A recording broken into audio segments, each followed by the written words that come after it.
प्रधानमंत्री श्री नरेंद्र मोदी जी के minimum government maximum governance के मंत्र का अनुसरण करते हुए संसद की पटल पर जन विश्वास विधेयक 2026 पेश किया गया। ये बिल आम आदमी और व्यापारियों का जीवन आसान बनाएगा। 2023 के पहले जन विश्वास अधिनियम की सफलता के बाद अब ये जन विश्वास बिल 2.0 संस्करण 80 केंद्रीय अधिनियमों के 784 प्रावधानों को तर्कसंगत बना रहा है। इसमें से 717 प्रावधानों को अपराध की श्रेणी से बाहर किया गया है। अब छोटी गलतियों के लिए मुकदमे नहीं बल्कि सुधार के अवसर मिलेंगे। आम नागरिकों के लिए ड्राइविंग लाइसेंस रिन्यू न करवाना, मेट्रो में धूम्रपान, आग के झूठे अलार्म, जन्म मृत्यु की सूचना न देना जैसी गलतियां अपराध की श्रेणी से बाहर होंगी और इनके लिए जेल का प्रावधान खत्म कर सिर्फ जुर्माने का प्रावधान होगा। ये विधेयक उस इंस्पेक्टर राज के ताबूत में भी आखिरी कील होगा जिसने दशकों तक पिछली सरकारों की देखरेख में देश के उद्यमियों और आम नागरिकों को अपराधी की तरह महसूस कराया था। उद्यमियों को फाइलें आगे बढ़ाने के लिए रिश्वत और इंस्पेक्टरों की धौंस और लाइसेंस या फाइल जमा करने में देरी पर जेल का डर सहना पड़ता था। इसी इंस्पेक्टर राज के आतंक को जड़ से खत्म करने के लिए मोदी सरकार जन विश्वास बिल लाई, जो छोटी गलतियों को गैर आपराधिक बनाकर व्यापारियों को भयमुक्त वातावरण और तरक्की की असली आजादी दे रहा है। दिल्ली विकास प्राधिकरण और नगर निगम जैसे कानूनों में बदलाव से शहरी जीवन सुगम हुआ है।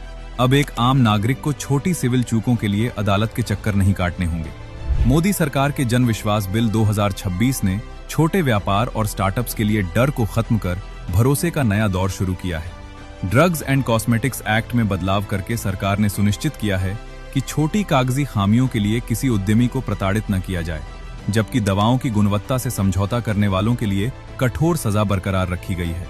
खाने पीने के सामान की पैकिंग या लेबल में छोटी चूक और मैन्युफैक्चरिंग में मामूली तकनीकी गलतियों पर जेल नहीं बल्कि सिर्फ जुर्माना लगाकर सुधार का मौका दिया जाएगा।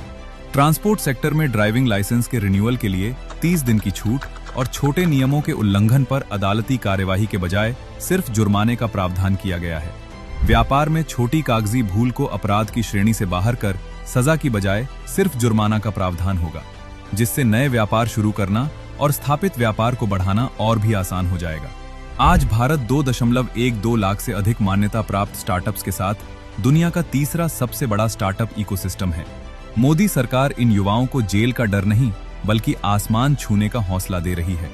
हमारे न्यायालयों पर 4.8 करोड़ से अधिक लंबित मुकदमों का बोझ है। जन विश्वास विधेयक 2026 इस बोझ को कम करने का एक महत्वपूर्ण समाधान है। प्रशासनिक निर्णय एडमिनिस्ट्रेटिव एडजुडिकेशन की व्यवस्था लागू होने से आपराधिक मामलों के बोझ में 25 से 30% की कमी आएगी।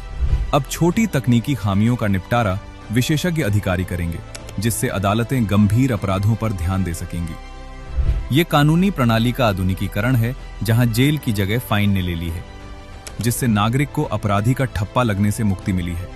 24 सदस्यीय चयन समिति की 49 बैठकों और गहन विचार विमर्श के बाद तैयार ये विधेयक पूरी तरह से साक्ष्य आधारित है। ये भारत को वैश्विक निवेश के लिए सबसे सुरक्षित और पारदर्शी गंतव्य बना रहा है। जन विश्वास विधेयक 2026 मोदी सरकार के उस संकल्प की सिद्धि है जिसमें नागरिक को केंद्र में रखा गया है। ये रिफॉर्म, परफॉर्म और ट्रांसफॉर्म की जीती जागती मिसाल है। औपनिवेशिक काल के अप्रासंगिक कानूनों को विदा कर हम एक ऐसी व्यवस्था बना रहे हैं जहां न्याय त्वरित है, व्यापार सुगम है और जीवन सरल है। ये कानून सिर्फ पन्नों का बदलाव नहीं बल्कि करोड़ों भारतीयों के जीवन में सम्मान और समृद्धि का नया सवेरा है।